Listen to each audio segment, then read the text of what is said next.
I can't believe the trench would be so close to the town. It shouldn't be. At this point in the war, the Allies had broken through the trenches. That's why Germany surrendered. Their defenses were crumbling, and they didn't want to see their cities destroyed. Only one of many illogical situations, Commander. The building where we were imprisoned almost burned to the ground. But no other building was touched, and no one seemed concerned about the fire. What else? The fact that everyone seems to recognize us, yet the military does not try to intercept us. The building signs in English instead of German. There is much here that is not what it seems.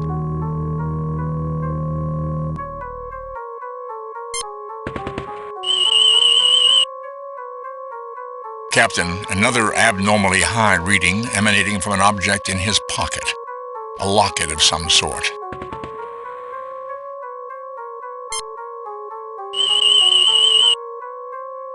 Young human male, life signs failing. Suffering from internal bleeding and shock.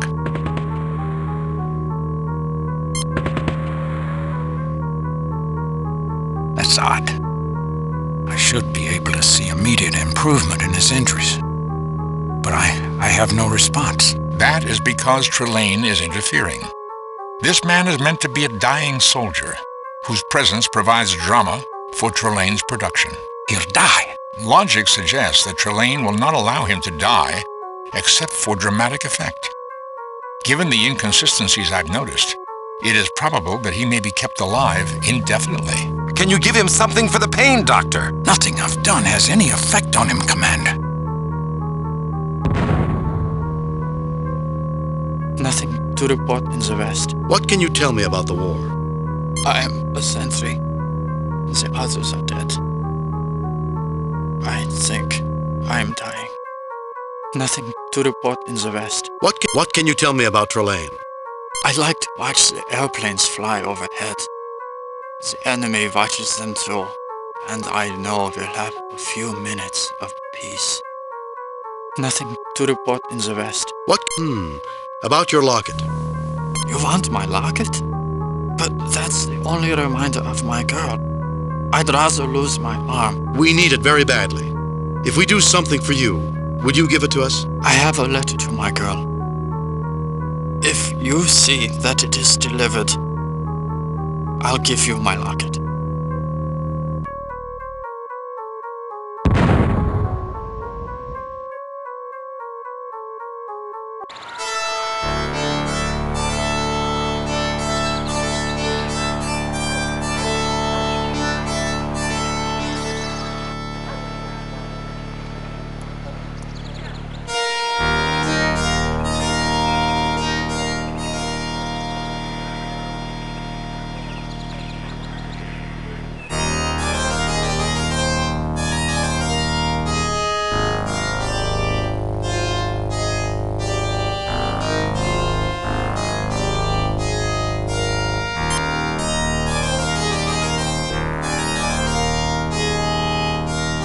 Thank you, Captain. I will see that it is delivered.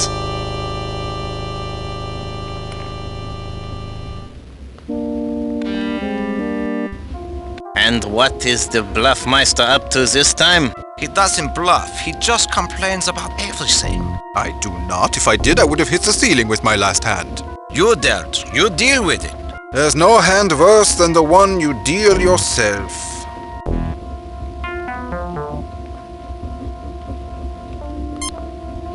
Thank you, Lieutenant Colonel.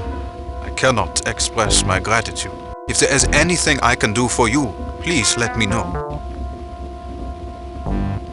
Welcome, friends. Can I help you? What? I need you to spread a rumor about a chalkboard. You say you need me to convince Herr Schiller to give you the kindergarten blackboard. I would do anything for the man who got the commander to issue a transfer for my son.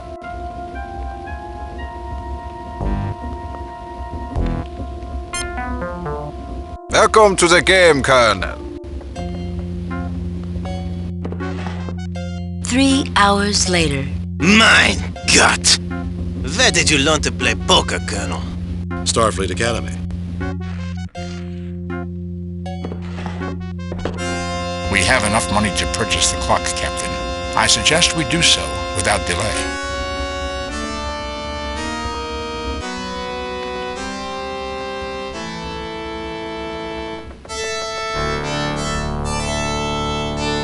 Herr Kirk, though my position as school superintendent keeps me busy, I'm always glad to help you. You look worried.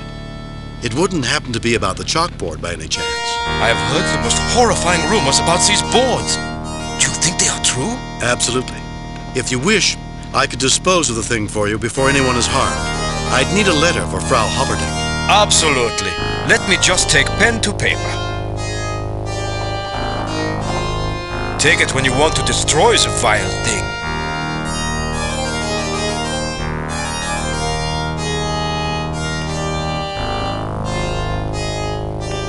You pick up the piece of paper.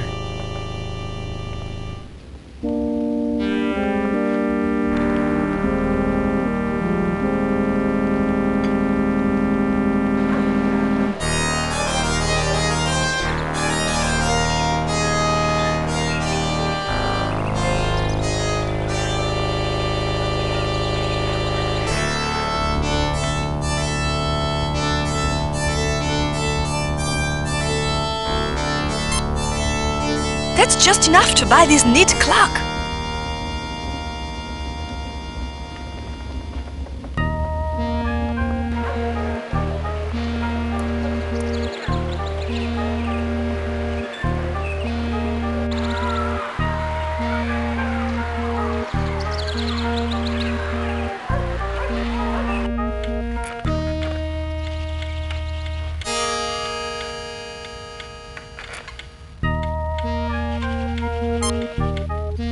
Well, if the superintendent says you must take it, you must.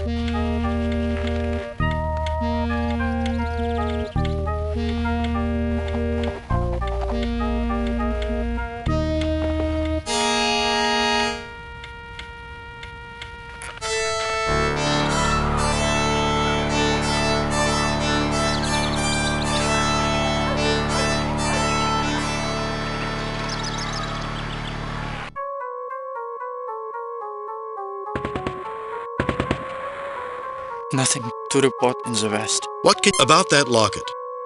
You've delivered my letter? I guess I'll keep my promise. Have my locket.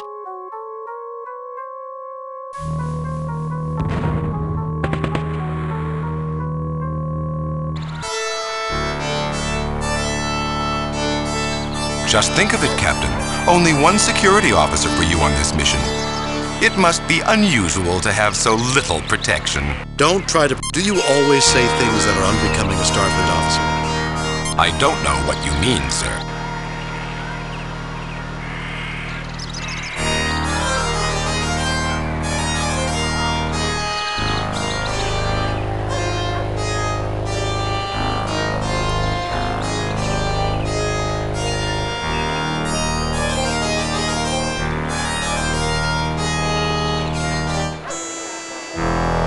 There it is, the triplane that shot down the Enterprise. Why don't you start it up and fly off in a blaze of glory?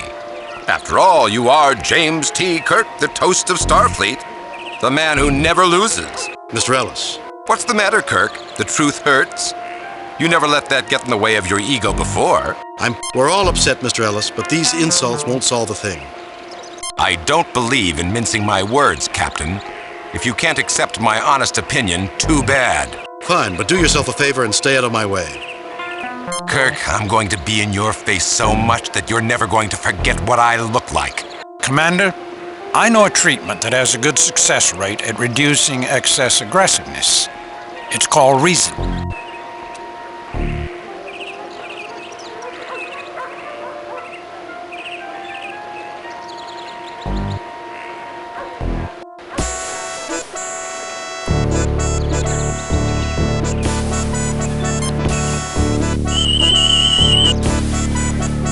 Captain, the force field around the castle is extremely intense. I get the same energy signature from it as I did from the triplane that attacked the Enterprise. Mr. Spock, is there any way to penetrate it? The force field permeates the ground, Captain. The largest weapons of this era could not penetrate the force field. If we could generate a disruption on the wavelength, the field could be breached, although we would not have much time before it was re-established.